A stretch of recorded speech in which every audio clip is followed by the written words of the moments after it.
Une visite qui apporte la détente et la joie de vivre. Peut-on ainsi qualifier le passage chez Beladj de l'association laïque pour l'éducation, la formation, la prévention et l'autonomie?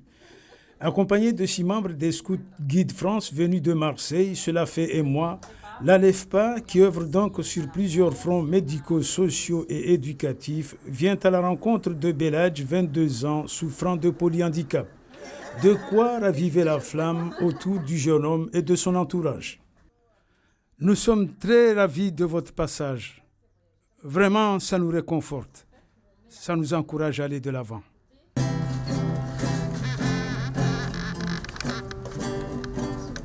Et pour mieux approfondir les échanges, le groupe marseillais propose une note de musique à Beladj qui se laisse bien embarquer dans une mélodie très bien connue par les mélomanes. Non, ce n'était pas le radeau de la Méduse, ce bateau, qu'on se le dise au fond des pins, dise au fond des pins. Il naviguait en père peinard sur la grand-mare des canards. Et s'appelait les copains d'abord, les copains d'abord. Sur 4 semaines, on n'a pas fait que les polyhandicapés, mais sur tout l'ensemble de notre action, on est content d'avoir pu amener un petit peu d'aide dans tout ça, et puis même d'avoir pu échanger, partager avec tous les gens de Mayotte, que ce soit des enfants déscolarisés ou les enfants polyhandicapés. Des fois, l'échange est plus compliqué avec eux, mais on voit que même avec le handicap, on arrive quand même à échanger sans problème.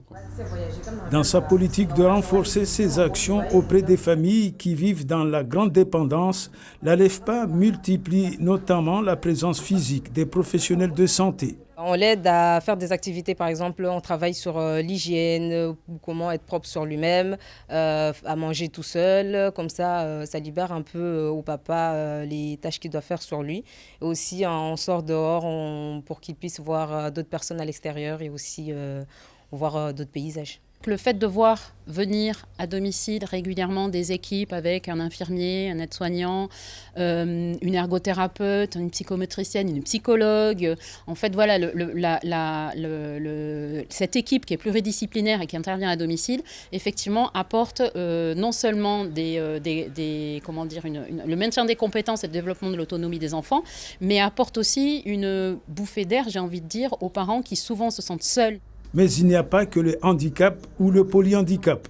Ils peuvent justement discuter avec des professionnels, mais peuvent aussi le samedi matin discuter avec d'autres parents qui ont les mêmes problématiques et qui peuvent s'échanger. Alors c'est marrant, ils s'échangent des petites astuces, ils peuvent parler de leurs problématiques. Actuellement, l'association laïque pour l'éducation, la formation, la prévention et l'autonomie travaille avec une trentaine d'associations sur le territoire mahorais.